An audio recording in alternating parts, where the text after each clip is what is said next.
Sais-tu pourquoi Dieu a endormi Adam avant de créer Ève? Et si le premier sommeil de l'humanité cachait le plus grand secret sur l'amour et le mariage?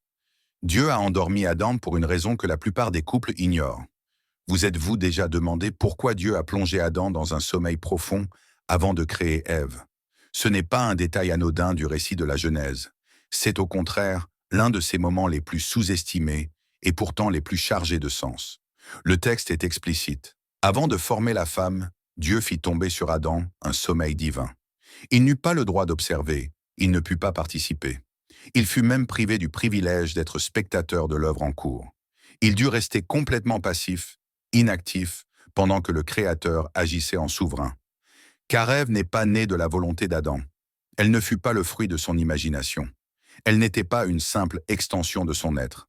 Son origine et son existence relevaient d'abord et avant tout de Dieu seul. Pendant qu'Adam reposait, Dieu prit une côte, non pas prise à sa tête pour le dominer, ni à son pied pour être dominé, mais à son côté, près du cœur. Ce geste était lourd d'intention. Il traçait un symbole limpide.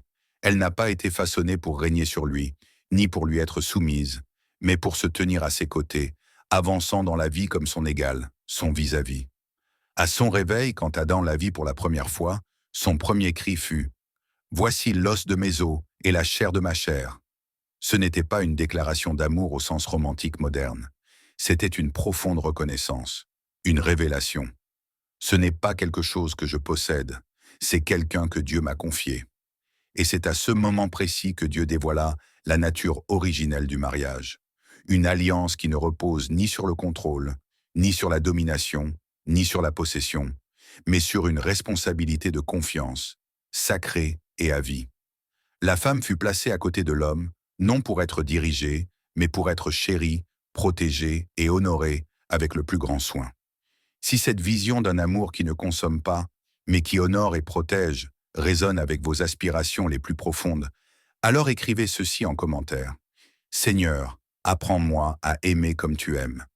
Partagez cette vidéo autour de vous, à votre conjoint, à un ami, dans un groupe, pour que cette vérité fondatrice puisse inspirer et transformer d'autres relations. Vous pourriez être porteur d'une clé essentielle. Dans le cœur de Dieu, le véritable amour n'a jamais été une histoire de propriété.